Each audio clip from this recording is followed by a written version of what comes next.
Gotta get this off my chest. My grandfather, he made me soulful. He put a Midas touch to my eardrums so everything we listened to was solid gold. But he also stole my mother's innocence while her mother judged her accordingly. Bitch, she was jealous. Slut, guilty as charged. Hoe, sentenced to a life in lust. Imprisoned in her sex. A couple of drinks would lead to pants dropped behind bars. Get it? Bachelor number 1 made me Jones. He said yes while she was on her knees, or she said yes when he got on his. But though the stone was set in the ring, nothing was set in the stone. 7 months after laying the pipe, he decided he didn't want to be there when the water broke. Feelings changed. I have a half-sister that's 6 months younger than me. Do the math. Feelings change. Soulful Jones, I think I need a new stage name. Feelings change. Papa ain't take no mess, but he left one, and his ass to kiss, giving mommy a serious potty mouth, and I was the choice fan for his shit to hit when stress gave her the need to flush.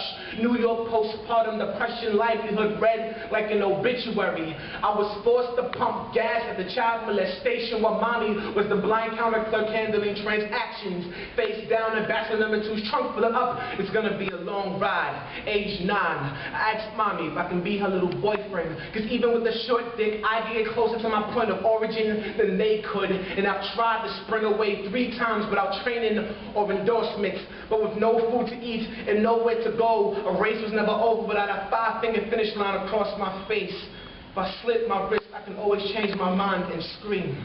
Age 11, if I hang myself, then no one will hear me. Age 13, a duplex to 1 room for 4 people because bachelor number 3 stole rent money for crack. And with that, watching mommy get lifted off the ground by her face in his rage, I was powerless to protect her. Because standing at 5'4", 115 pounds makes 6'4", 225 a fight. Way out of my weight division. Call the cops. You'll be dead before they get here. He meant that shit. And religion would try to convince me that I did something wrong.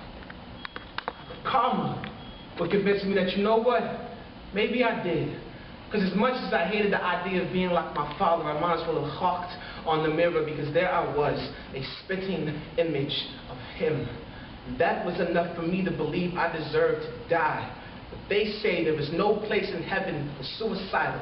But what if I baptized myself in the Hudson River with the Brooklyn Bridge as my witness? Would God make an exception?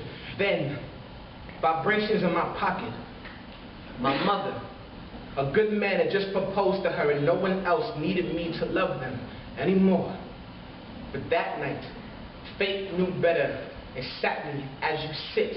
The universe gave me one last chance, so now I spit. Because someone is sitting in this room for the same exact reason, certain they are the only ones hurting. Sure, no one else will notice because every abuse isn't written in black and blue, but I have used black and blue to write myself vulnerable, and now I stand before you invincible. Trust me, it's never over till you say it is. There's hope, so please take my hand and let me save your life, just like this poetry saved mine.